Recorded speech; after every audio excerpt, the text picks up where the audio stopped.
Hello, welcome to Integrate. I'm Rhiannon. Today we're going to be doing a downward facing dog hack video for lower body, specifically legs and feet. So equipment wise, you are going to need something to hold on to. I'm going to be using this dowel, but you can use a wall, a chair, a door frame works nicely for balance for our strength drills. So let's do some learning. As you go through downward facing dog, your legs go through a lot of internal and external rotation, little micro movements. And your foot does a lot of supination where the arch lifts and plantar flexion where your arch collapses. So if you're missing any of those moves, it makes it very difficult to actually get your butt up high enough in downward dog, much less be able to get your heels down. And let's admit it, we're all watching this video because we want to get our heels down to the ground. So that's what our hacks today are going to be addressing. So we'll start with our posture and breath hack. We'll be start by coming up into all fours. So we're going to be doing a down dog variation with our arms out wider. So we're going to take our arms out wider, and then we're going to rotate the pits of our elbows out to the side, kind of giving our upper body more external rotation, because this is going to allow us to, when we come up, to be able to get our heels down on the ground without actually going through that genuine range of motion. So rotating your arms out, making your arms out nice and wide, going to press into your palms, ball of your fingers. We're going to tuck our toes, and we're going to send our butt up. And then we're going to walk our feet close enough to where we can comfortably get our heels down on the ground. If you have to bend your knees, that's okay. We're going to work on straightening them. But the main ideal here is we're going to be kind of pressing to try to see if we can get some weight into our heel. So from here, we're going to take one arm. We're going to shift to one side, weight in that hand. We're going to take that other arm, and we're going to reach towards that foot. So we're shifting more weight. Our arch is slightly lifting, and we're feeling that stretch, hopefully in our calf, maybe up into our hamstring. And then from here, we're going to breathe. Inhaling in, feeling that stable arm, shoulder blade expanding up. Exhale. Draw your rib cage down towards your belt line. And you just do a few breaths here before planting your hand out wide, shifting the weight into the other side, letting that arch lift, taking that leg over. And you should probably do about 5 breaths on each side. So if you've got that down and you want to progress a little bit, a progression would be to take opposite hand and foot, and then you kind of just walk them a little bit further. You don't want to go too far. So you want your toe about aligned with your heel, maybe your palm aligned with about your tip of your thumb, so not too much. And then you're going to shift your weight into the hand, into one side, and then you're going to reach for the leg that's longer. So again, you're shifting your weight into lifting the arch of the back leg, collapsing the arch of the front leg. And then you do your breaths there. And then you would just step your hand forward where your palm is about in line with your thumb. Foot goes arch in line with that toe. And then you do the other side, doing like a round of breath each time as you walk. And that would be the progression. And you can like walk around like an inchworm in your house. So that is the posture breath hack. And now we'll go to our strength hacks. We actually have 2 today because we really need to strengthen our ability to supinate the foot and pronate the foot, lift the arch and collapse it. So what we're going to do, you're going to need that support, but we're going to be tucking our back toes, bringing that foot up. It's like we're coming into a lunge. So we're going to start with working on collapsing our arch or pronating the foot. So we're going to be kind of turning our hips out, almost as if you had a zipper, you're trying to turn it into that back foot. And you're going to feel that arch collapse down. From here, you're going to shift forward, thinking about taking that knee to the third and fourth toe, keeping contact with that heel the entire time. So you might just need to like practice shifting in and out to start with. And then we're going to progress to really get that strength training. You're going to grab onto something, because what we want to make sure you're not doing is that you're not dumping forward, which is really easy to do in this move because you have a lot to think about in your legs. So using something in that arm to help keep that neutral stack in your spine is important if you actually want to get the most out of the strength hack. So grabbing onto that hip's open, arch collapsed, knee to that third and fourth toe. You're going to drive into your back toes, and then you're going to just lift and hover. You might end up going further up, but we actually want to think about going as low as possible and hovering. And just doing a few breaths. Can use that, really use that to help support you at first, maybe eventually learning to only have it for balance to kind of help you remind to keep that stack in your spine. And down. So if you have the strength, you can hover that and do that for like 5 or 8 breaths, or you can think about coming in and out of it, depending on what you feel. So collapsing your foot, lifting up, coming back, and resetting.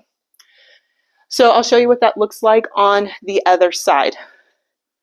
So tucking those toes, turning that hip out, collapsing your arch, and then keeping that collapse as you send that knee towards that third and fourth toe, grabbing onto something so you're stacking your shoulders over your hips, and then pressing into your heel. Your heel should be down through the entirety of this exercise, bringing it up and hovering, or bringing it up and down until you build up strength to be able to hover.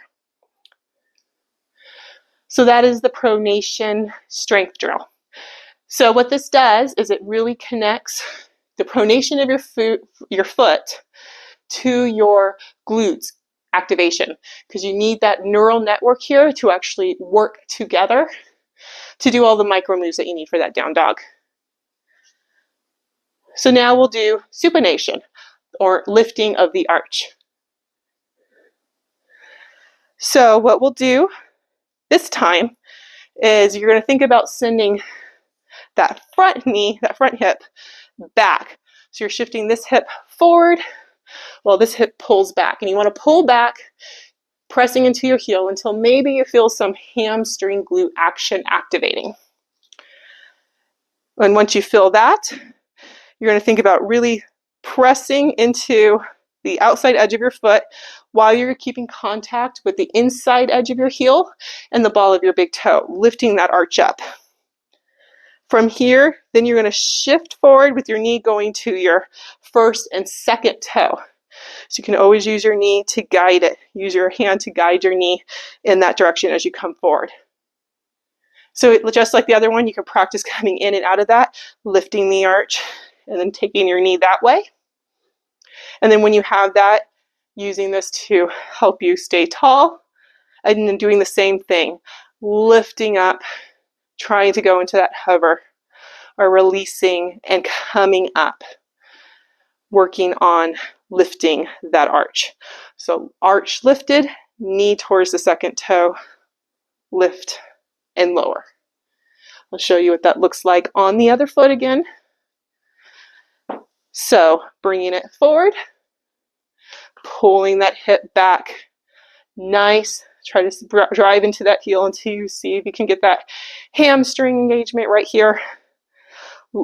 Bringing your leg out to lift that arch, hold that arch, send your knee towards that second and third toe, first and second toe. Then tucking, shoulders stacked over hips, lifting up and hovering. Or lifting it down, lifting that arch, toe, lift. Yeah, so again, this is strengthening while getting that engagement of that lifting of the arch, connecting that with your glute. So those are our strength hacks. So with these two, because that's a lot of work, you might find you need to work on lifting your arch on one side and collapsing your arch on the other. We tend to shift to one side where we have one more collapsed and one more lifted. So you could potentially figure that out and just do the one on the side that you need to kind of even that out. Or you can do them on both sides because your feet always need more exercise. We do not exercise our feet enough.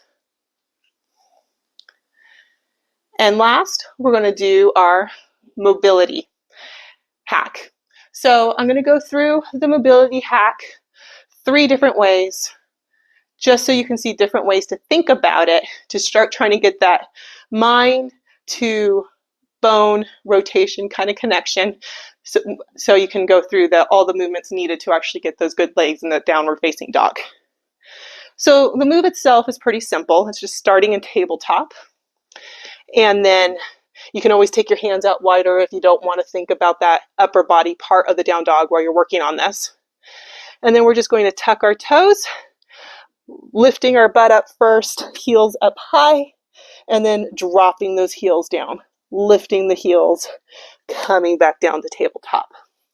So it looks nice and simple.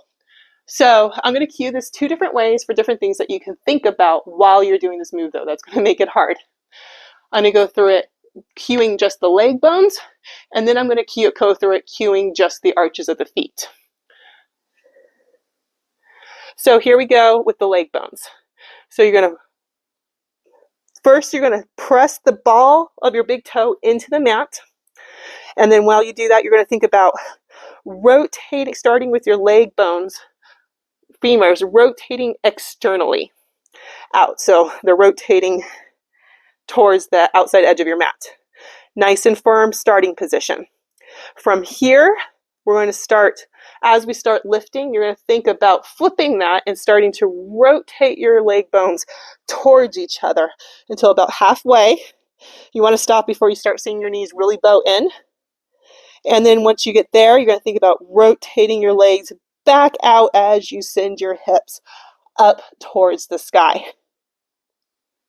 Then once you get it far back as up as you want to go, then you're going to start thinking about dropping your heels, still rotating those leg bones out, rotating them out until you get your heels as far down as they want to go, and then start thinking about rotating them in again until you reach the bottom of your heels down as far as you can in your down dog.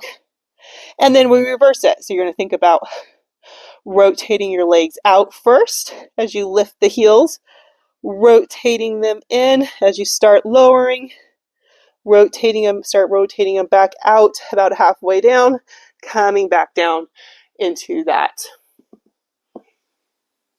tabletop position. So that's all the little movements that are happening in that down dog. And now I'll do the same. We'll go through the same thing, but this time I'm just going to cue the arches. So you're driving that balls of your big toes in, so your feet are nice and arched as they can without actually being on the ground. And then you're going to drive until about halfway, and then your arches are going to start collapsing a little bit as it comes up. And then after your feet are up, you're going to start thinking about lifting those arches as you drop your heels down as far as they'll go. And once they stop, you're going to start thinking about collapsing your arches as they come down. And then reversing. As you lift your heel, your arches are going to lift. And then as you start coming forward, your arches are going to collapse until you're about halfway, and then they're going to start lifting as you bring your knees down. So there's our hacks for our feet and our leg bones in the downward facing dog. Feel free to leave me feedback in the comments on which of these cueings make sense, or if they don't, or if there's a different way you would like me to try to cue them, and I can try to do that. But yoga is very complicated when it comes to the skeleton. But there you go. There's 3 hacks to hopefully help you improve your legs and your feet in your downward facing dog. So I hope that helped, and I'll see you in another video.